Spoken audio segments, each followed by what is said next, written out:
There comes a quiet turning point, almost unnoticeable, when something inside you shifts. It is not dramatic or loud, it is more like a light slowly illuminating a space that's been dark for too long.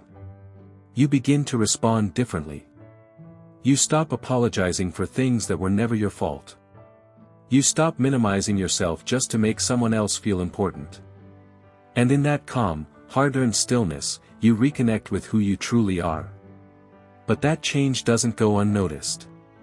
Someone who once relied on your self-doubt and emotional availability begins to see the difference. They were used to being able to control you, unsettle you, and pull you apart. Now, when they look at you, they find something steady, something they can't read or control. And that realization changes something in them too, though not in a healthy way. What I am about to share with you is not a theory or recycled advice, it reflects the real psychological response of a narcissistic person when they realize they can no longer manipulate you. And more importantly, I'm going to tell you exactly what they do next.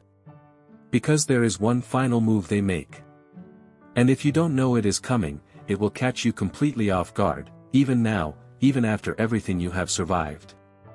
Before we start, please let me know where you are watching from. It will be great to feel closer, regardless of how we are physically apart. Also, don't forget to like and comment on how you feel about this topic. Now let's get started.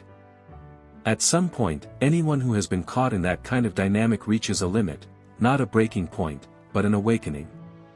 It is the moment when emotional exhaustion turns into clarity. You have felt the depth of the pain for so long that it becomes familiar, and from that place, something within you begins to reset. The version of you that spent years trying to understand, fix, or be enough eventually grows tired, and that tiredness transforms into insight. You stop overanalyzing their behavior. You stop replaying conversations late into the night. You stop expecting accountability that was never coming. And that decision to step back, to reclaim your energy and attention, is more powerful than it may feel. Even if it feels like emptiness, or grief, or numbness, it marks the beginning of something stronger, your return to yourself. What you may not have realized in that moment is that they sense the change right away. Narcissists are highly tuned, not to others' feelings in a compassionate sense, but to the attention and energy directed at them. They might ignore your pain or dismiss your needs, but they are acutely aware of your focus.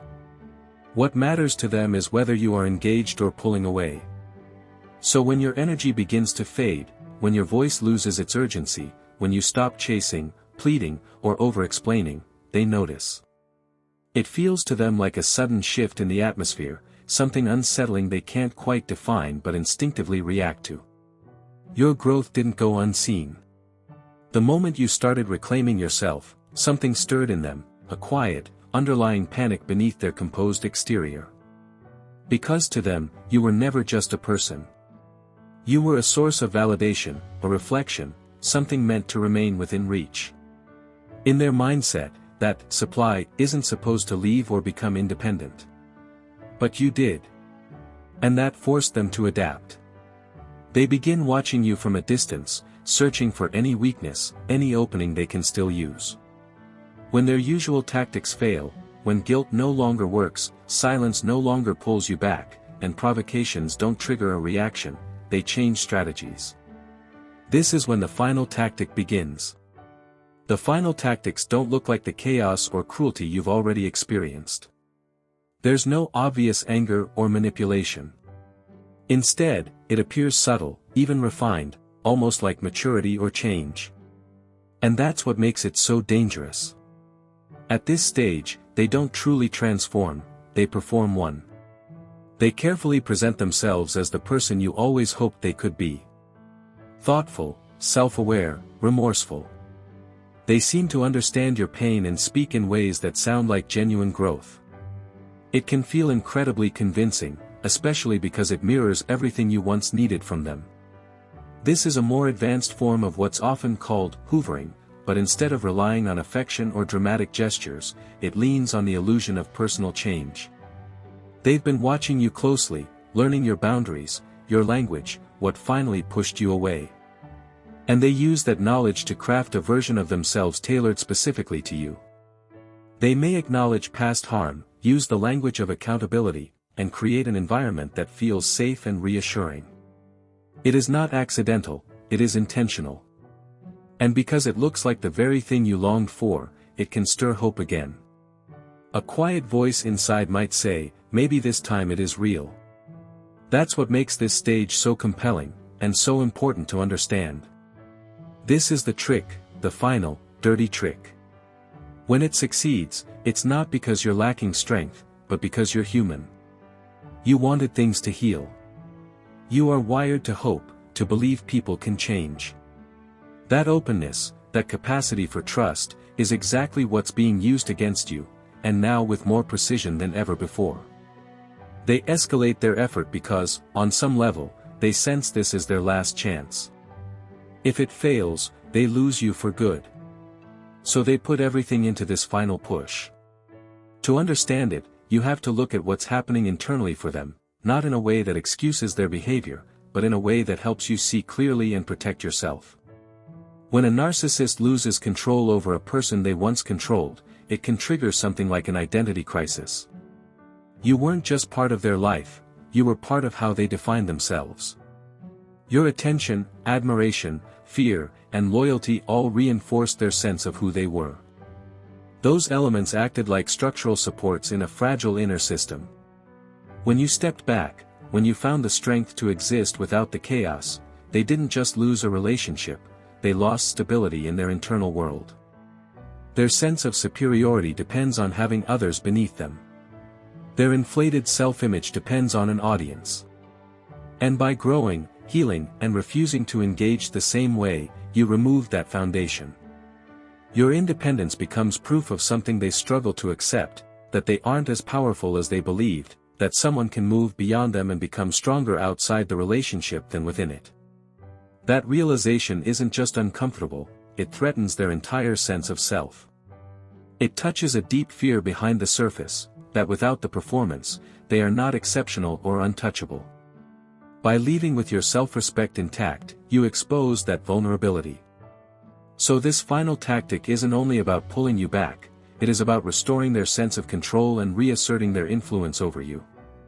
After the initial display, the apparent growth, the carefully crafted kindness, there is usually a second stage. And this is where subtle cracks begin to show. Real change is consistent and sustainable. A performance, no matter how convincing at first, eventually starts to reveal its limits. Eventually, keeping up the performance becomes too demanding. And when you don't give in quickly, when you stay grounded, kind but firm, the strain starts to show beneath the surface. At first, it is subtle. A flicker of irritation when you don't respond as expected. A slight change in tone when you hold a boundary. Moments where familiar patterns resurface, even if they're wrapped in more polished language. They may begin to present their efforts as sacrifices.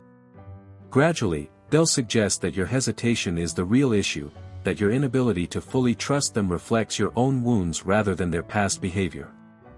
This is the change in narrative. The accountability they seem to take starts turning back toward you. And if you're not careful, it can pull you in. After years of being conditioned to question your own perceptions, it is easy for your mind and body to absorb that reversal. They may recast your strength as stubbornness, your clarity as fear, your caution as unresolved hurt.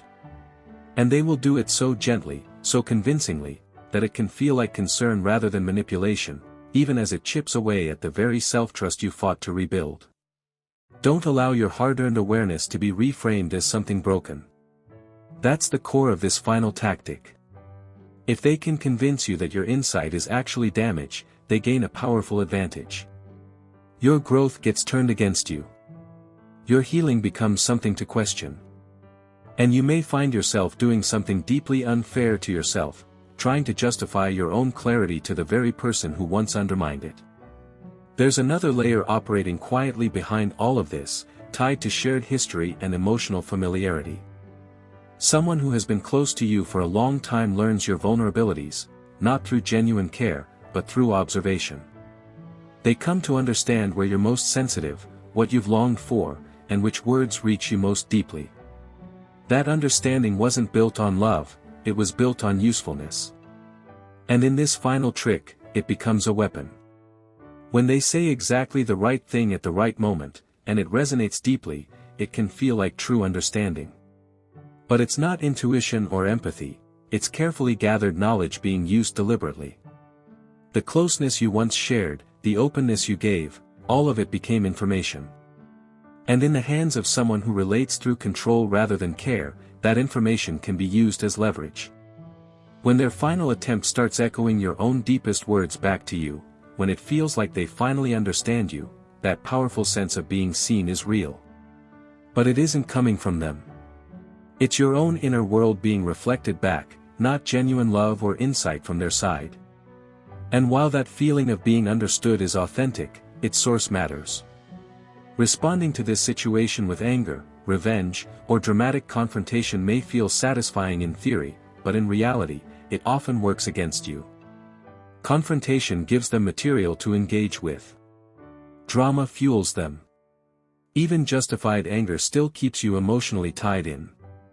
What truly shifts the dynamic is something much quieter, and far more effective. It's the ability to stay grounded without putting on a show.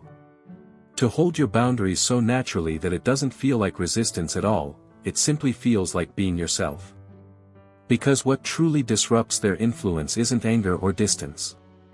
It's becoming irrelevant to your emotional world. Their hold breaks not when you fight but when they stop being the center of your emotional experience, when their presence no longer stirs reactions within you. When you can interact, or even just hear from them, and return to your own sense of calm with ease, that inner steadiness becomes your real strength. Not as a strategy, but as something you've genuinely earned through growth. Once you recognize this final tactic as it happens, your entire perspective shifts. Instead of being pulled into it, you begin to observe it with clarity. You see the behavior, the fear driving it, and the deeper wounds beneath it. And perhaps for the first time, you fully understand that it was never truly about you.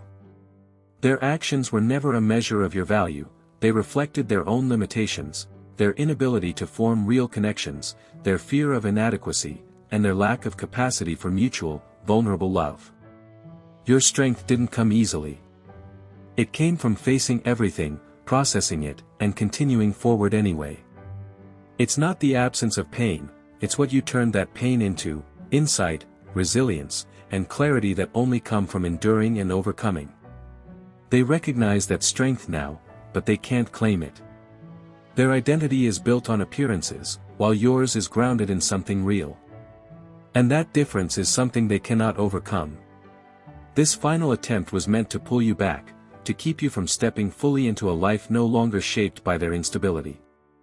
A life where you don't have to be guarded or defensive but can exist in a quiet sense of wholeness. And deep down, you already know the truth. Going back would mean betraying yourself.